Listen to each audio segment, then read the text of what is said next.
Hey everyone, welcome back. We're diving into something pretty amazing today.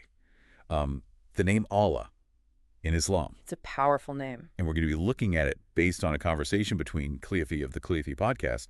Hey ChatGPT, I've heard that when you remove letters from Allah, it changes the meaning. Can you explain what those changes look like? Yes, that's correct. When you take away the first letter from Allah, it becomes Lillah, which means for Allah. If you remove the first two letters, it changes to Lahu, meaning for him Allah. Even when just HU is left, it sounds Hu, which means him. All these forms point back to the essence of Allah, reminding us of our connection to him. I appreciate that explanation. How does the Quran describe Allah, and what unique qualities does it highlight about him? Cleophee, the Quran explains that Allah is unique and different from anything else. It says that he does not have children and was never born, so he is not like any human. It also emphasizes that nothing is equal to him, reinforcing his special place as the Almighty God. Hey everyone, welcome back. We're diving into something pretty amazing today. The name Allah in Islam. It's a powerful name. And we're going to be looking at it based on a conversation between Cleophee of the Cleophee podcast and ChatGPT. Yeah. And we're going to go deep, like as the name of the show suggests, into what this name means and how it reflects some pretty huge concepts in Islam. Right. So it's not just a name, it's like a whole concept, right? Yeah. And you know, it's really fascinating.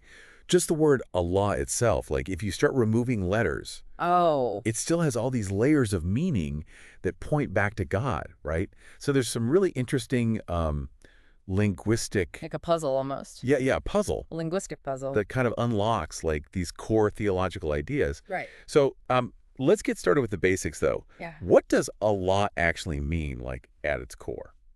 Okay, so Allah represents the one God in Islam. Okay.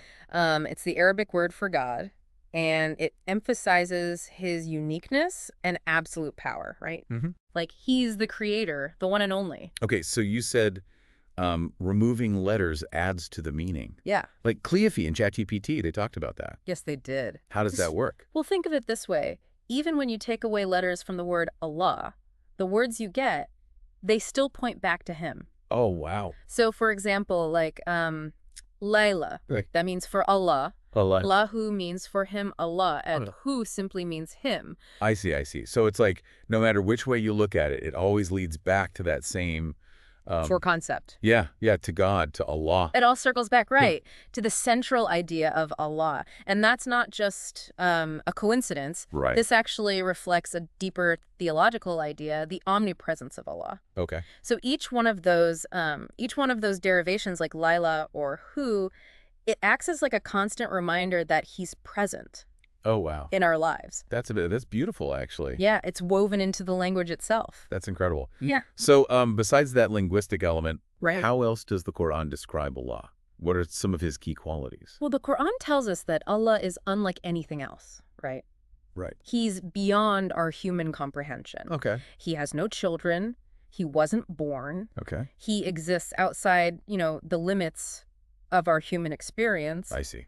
Right. And it also states very clearly, nothing equals him. Right. So it really emphasizes his supreme, unparalleled status. Wow. So there's really nothing we can compare him to. Exactly. And that makes him unique, right? Absolutely. And, this is all summed up beautifully in Surah Al-Ikhlas. Well, I was going to ask you about that because I know there's a specific surah that focuses on this, right? Yeah, it's like you could say the core creed for Muslims. Okay. A really concise affirmation of Allah's unique nature. It states very clearly, he is Allah, the one and only. Wow. So that's a powerful statement. Yeah. About Allah's oneness. It is. Right. And that really reinforces the idea that, Allah is the only name. The only name. For God, for the entity deserving of worship for Muslims, right? Yes, exactly. And this idea of oneness is central to Islam, isn't it? It is. It's known as Tawheed, the belief in the absolute unity of God. Okay, Tawheed. Yeah. And the Quran also describes Allah as the ultimate refuge, right? Absolutely. The one to whom all supplications are directed. Yes, and that speaks to the very personal relationship that Muslims have with Allah. Okay, so just to recap what we've learned today. Yeah.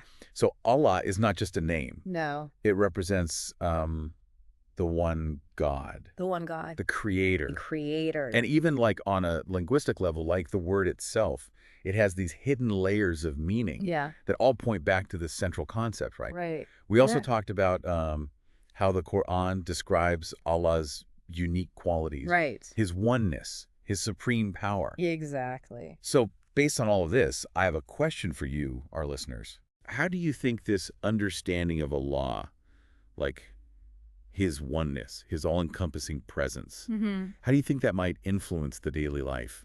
Good question. And spiritual practices of Muslims? Something to think about. That's something to reflect on, and we hope you'll continue exploring this topic with us. Yeah, thanks for listening, everyone. Thanks for joining us. Yeah. Bye. Thank you for joining us for today's podcast. I hope you've gained some valuable insights. If you're a truth seeker, yearning for divine light and ready to step out of darkness, now is your moment. The truth is that Allah is the one and only creator of the universe. He has sent over 124,000 messengers and prophets to guide humanity, starting with Adam and culminating with the final messenger, Prophet Muhammad, peace be upon them all. If you resonate with this message, you might be ready to embrace Islam. Simply recite the Shahada, the Islamic declaration of faith. For further support, feel free to join our WhatsApp group. You can send us a private message there. The link is in the video description. Don't wait until it's too late. We look forward to connecting with you soon.